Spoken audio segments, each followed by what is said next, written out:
अस्सलाम वालेकुम everyone, this is Naushin here, third stage breast cancer patient. और जैसा कि आपके साथ मैंने अपने कैंसर की जो जर्नी है आज तक की, वो शुरू से लेके आज तक शेयर की है और करती जा रही हूँ ताकि आप लोगों को अवेयरनेस मिलती रहे, क्योंकि ये एक ऐसी बीमारी है जिसे साइलेंट किलर कहा जाता है। और मैं नहीं चाहती कि मेरी तरह आप लोगों से ख़ता हो, कोई गलती हो और आप लोग खुदा न ख्वास्ता स्टेज 3 या स्टेज 4 पे जाकर इससे अवेयर हूँ। जैसा कि एक रिसर्च के मुताबिक जो 20s में हैं जो बच्चियाँ, उनमें 0 स्टेज जो कैंसर है हो सकता है वो मौजूद हो, लेकिन उन्हें ख़बर नहीं होती।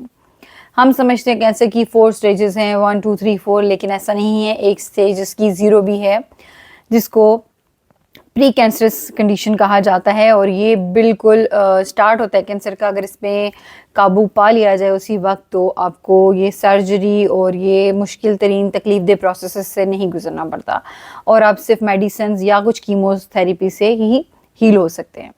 तो मेरा मकसद जो था अवेयरनेस फैलाना था, डे फर्स्ट से लेके आज तक और आगे भी जारी रहेगा, क्योंकि जितनी तकलीफ़ और परेशानी मैंने और मेरी फैमिली ने देखी है, मैं नहीं चाहती, आप लोग भी मेरी फैमिली है, मैं नहीं चाहती कि दूसरा कोई और देखे। आप सब भी मेरी बहनें हैं, माएँ हैं। तो मैं ये चाहती हूँ कि आप लोग इस वीडियो से अवेयरनेस लें। और इसके अलावा आप लोगों से मैंने एक वीडियो में पूछा था कि अगर आप मेरा ट्यूमर देखना चाहते हैं, तो आप लोगों में से काफ़ी लोगों ने इंटरेस्ट ज़ाहिर किया था। तो मैंने अपने जो ट्यूमर है उसकी भी अभी पिक्चर्स आपके साथ शेयर करने जा रही हूँ मैं थोड़ी देर में। मैं आपको ये बताना चाहती हूँ कि कैंसर एक ऐसी बीमारी है जो कि काफ़ी साल तक तो आपके अंदर पलती रहती है और आपको पता भी नहीं चलने देती, यानी कि आपके जिस्म में हैप्पीली ग्रो हो रही होती है। तो आप लोगों को चाहिए क्या? हमारे मुल्क में अवेयरनेस नहीं है, तो हमें ये चाहिए कि हमें अपना चेकअप कराते रहना चाहिए। अब आप पूछेंगे कि चेकअप कैसे कराएं? तो आप किसी भी करीबी हॉस्पिटल चले जाएं, ब्रेस्ट कैंसर जो उसका सेक्शन होता है वहाँ जाएं, जाके डॉक्टर से, फीमेल डॉक्टर से आप अपना चेकअप करा सकते हैं। वो आपको अल्ट्रासाउंड या मैमोग्राम या आपको ऑरली ही चेकअप कर लेंगी, और अगर तो आप में कोई किसी किस्म की कोई इस तरह की चीज़ मौजूद नहीं है, तो अल्हम्दुलिल्लाह फिर भी आप हर 6 मंथ्स के बाद कुछ पैसे देखिए, कपड़ों पे, ज्वेलरी पे, खाने पीने पे, घूमने फिरने पे, मोबाइल पे, फैशन पे हम कितना पैसा लगा देते हैं। थोड़े से पैसे अपनी सेहत पे, अपनी ज़िंदगी पे नहीं लगा सकते क्या हम? तो हर 6 मंथ्स बाद आप थोड़ा बहुत अपना चेकअप कराते रहिए। इसके अलावा आप खुद भी अपना फिज़िकली चेकअप करें। यूट्यूब पे इसके हवाले से काफ़ी वीडियोस जो है अवेलेबल हैं। तो ये है कि अपना चेकअप और अपनी जो डाइट है, एक्सरसाइज अच्छे से करें, अपनी डाइट बहुत अच्छी लें, फ्रूट्स वेजिटेबल्स लें, फ्रेश जूसेस पिएँ, ये फास्ट फूड से थोड़ा दूर ही रहें, कोल्ड ड्रिंक्स अच्छी नहीं हैं। इसके अलावा योगा किया करें। योगा मैं बचपन में बहुत करती थी और फिर मैंने छोड़ दिया था, और मुझे ये लगा था कि मुझे कोई इतनी खास इसकी ज़रूरत नहीं है। लेकिन अब जब कि मेरी जैसे कि आपको पता ही, मेरी 8 कीमोज़ हुई हैं और अभी अल्हम्दुलिल्लाह मेरी सर्जरी भी हो चुकी है। मेरी ब्रेस्ट जो है वो मैस्टेक्टमी हुई है, रिकन्स्ट्रक्शन हुई है, और अभी तक मैं हील नहीं हो पा रही, क्योंकि कीमोथेरेपी है ही इतनी कोई अजीब चीज़ कि वो आपको इतना वीक कर देती है एक बच्चे जैसा कि मेरे जो ज़ख्म हैं, मतलब 1 महीना और अगला हफ्ता भी स्टार्ट हो चुका है, लेकिन अभी तक मेरे जो ज़ख्म है वो हील नहीं हो रहे, जिसकी वजह से मेरी रेडिएशन स्टार्ट नहीं हो पा रही। आज जाके मेरी जो एंटीबायोटिक्स थी वो डॉक्टर साहब ने रोकी हैं, ख़त्म की हैं, और मैंने अल्लाह का शुक्र अदा किया है। इरिटेट हो गई थी मैं बहुत उनसे। तो ये है कि अभी हीलिंग मेरी इतनी स्लो हो चुकी है कि आई डोंट नो अब इस पे और कितना टाइम लगेगा। खैर, अभी मेरा इसके बाद रेडिएशन का प्रोसेस स्टार्ट हो जाएगा। जैसा कि मैं आपको बताना चाहूँगी, थोड़ा सा नॉलेज देना चाहूँगी कि कैंसर जब किसी को हो जाता है, खुदा न खास्ता, तो सबसे पहले इसकी की जाती है कीमोथेरेपी।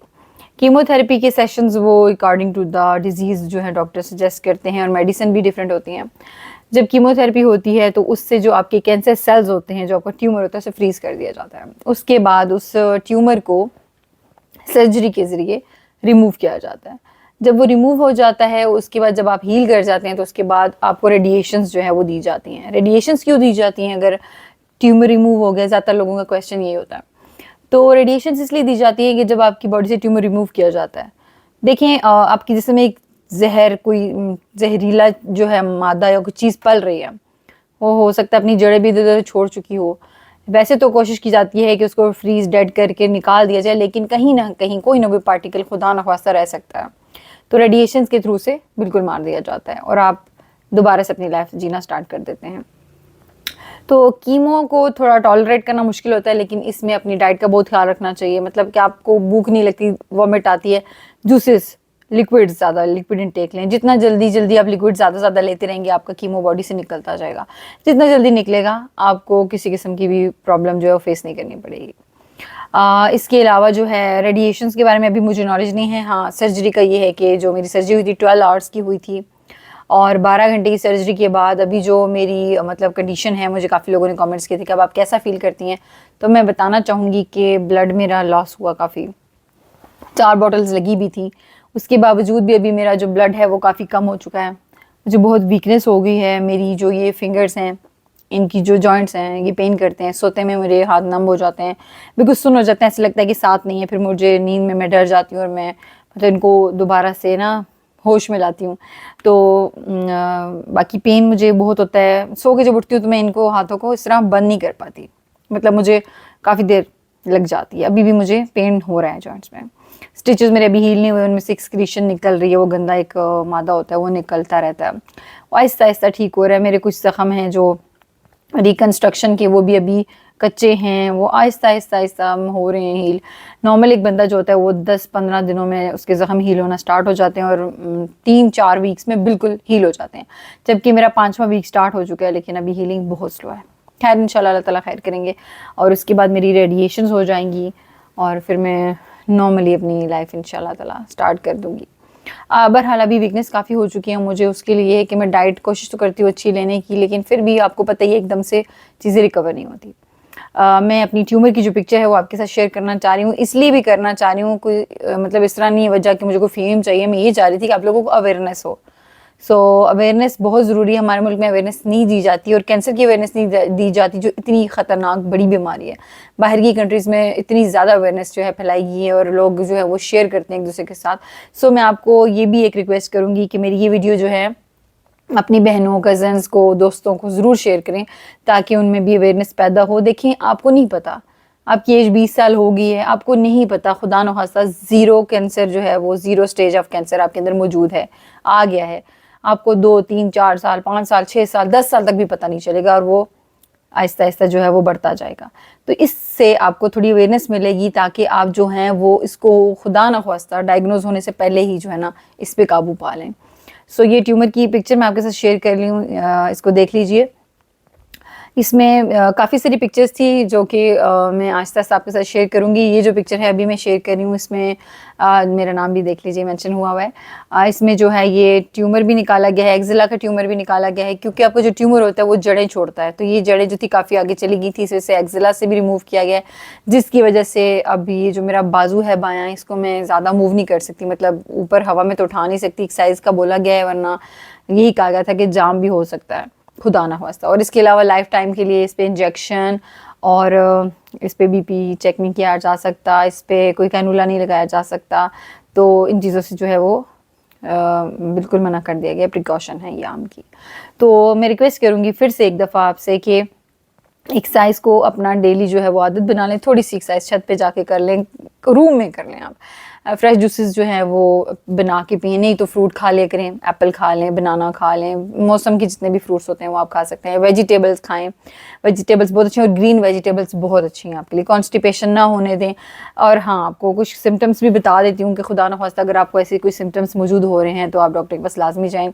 जैसे कि अगर आपको मुसलसल कॉन्स्टिपेशन रह रही है, या मुसलसल मोशन रह रहे हैं, डायरिया हो रहा है, या आपको जो है वीकनेस हो जा रही है, आपका वेट लॉस हो जा रहा है बगैर किसी वजह के।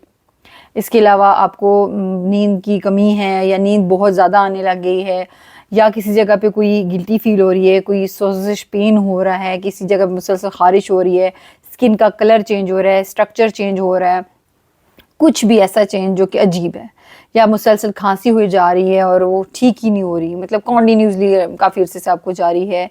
इसके अलावा भी बहुत सी कंडीशंस हैं जो कि बिल्कुल ऐसी हैं कि जिनको आप कैंसर से रिलेट कर ही नहीं सकते, ठीक है। तो आप लोग काइंडली अपने ऊपर तवज्जो दें। हमारे मुल्क में तो इतनी सेहत के बारे में अवेयरनेस दी नहीं जाती, लेकिन बाहर के ममालिक में हर साल, मैंने कुछ टाइम बाहर भी गुजारा है, सालाना आपकी फुल बॉडी चेकअप्स किए जाते हैं। तो काइंडली आप थोड़ा सा अपने पे ध्यान दें और अपना चेकअप जो है वो करा लिया करें।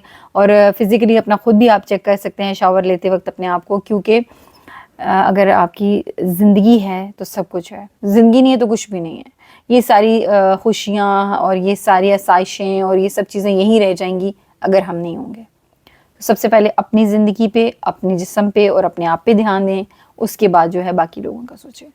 और खुश रहें, आबाद रहें और मुझे इसी तरह से दुआ में याद रखते रहिएगा, अच्छे अच्छे कमेंट्स करते रहिएगा और इस वीडियो को शेयर करना मत भूलिएगा।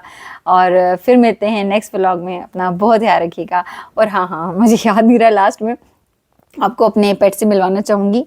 सॉरी, आपको मैंने इग्नोर कर दिया बहुत ज़्यादा वीडियो में। वो देखें, नाराज़ हो रहे हैं, गड़ाइयाँ ले रहे हैं, कह रहे हैं जी मैं थक गया हूँ।